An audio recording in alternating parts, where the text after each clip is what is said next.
I wanted to use my Force as if it were a 16-channel mixer or a 16-channel multi-track recorder.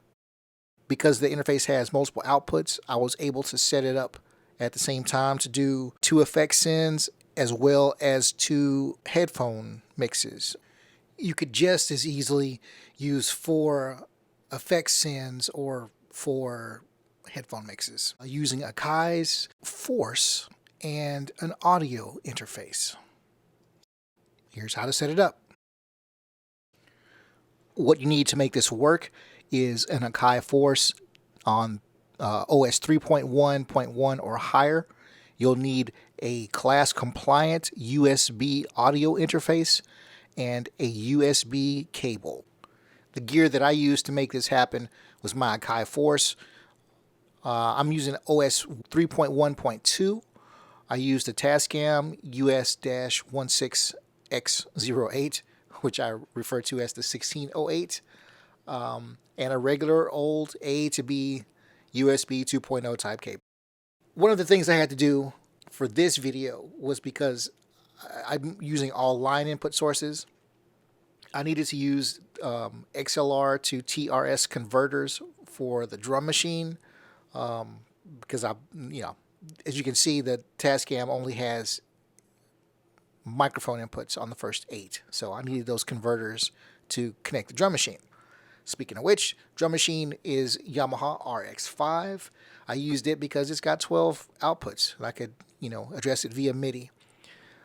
For inputs 13 and 14, I used the Roland MKS10 because addressable by MIDI and has 2 outputs. And the last 2, inputs 15 and 16, were this Korg delay and a Yamaha reverb. For my setup diagram, I chose to route the MIDI out of Force into the MKS10 and then through MKS10 to the input of the drum machine. So now, once I set up a channel in Force on MIDI output 1, MIDI channel output 1, that hits the piano module, and then MIDI output 10 hits the drum machine. Super easy, 2 cables needed. The audio was also pretty easy. The first 12 inputs were taken up by the drum machine. That's pretty much why I used this one, because it had so many individual outs. The next 2 inputs, 13 and 14, were the piano module, and then 15 and 16 are the 2 effect units. And I chose these because 4 boxes and I have all the inputs taken up.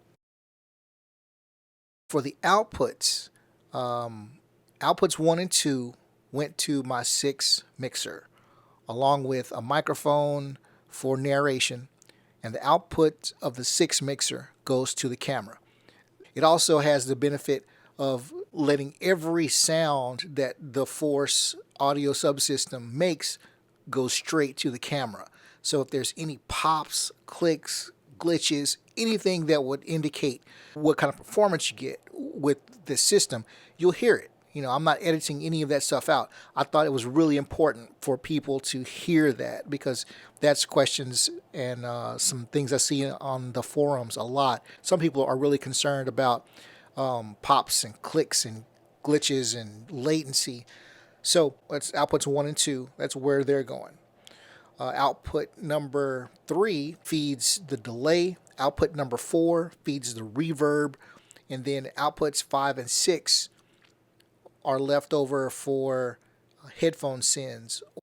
So now you have an idea of what my diagram looked like, how I wanted to run things and address MIDI channels and which channels were holding audio and how I was sending audio to things and bringing them back. Next thing to do is to just kind of connect all this stuff. So like most manuals suggest, let's turn everything off. Now let's go ahead and make all the connections that we need to make. Connect your, for me it was my USB cable between Force and my interface.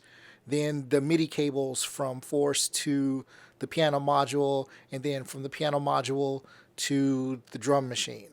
Then I ran all the audio cables, 12 individual cables out of the drum machine into the first 12 inputs of the interface.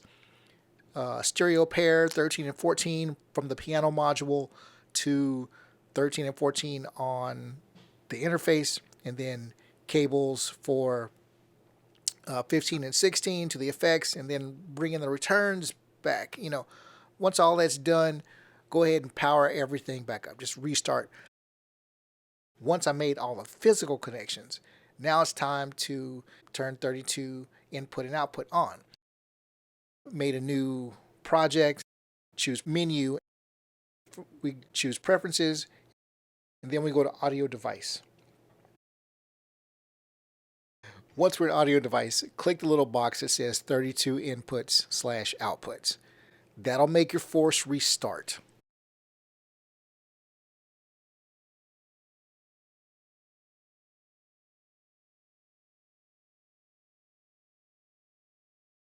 So once it restarts, get a new project, menu, preferences, and then we go to audio device.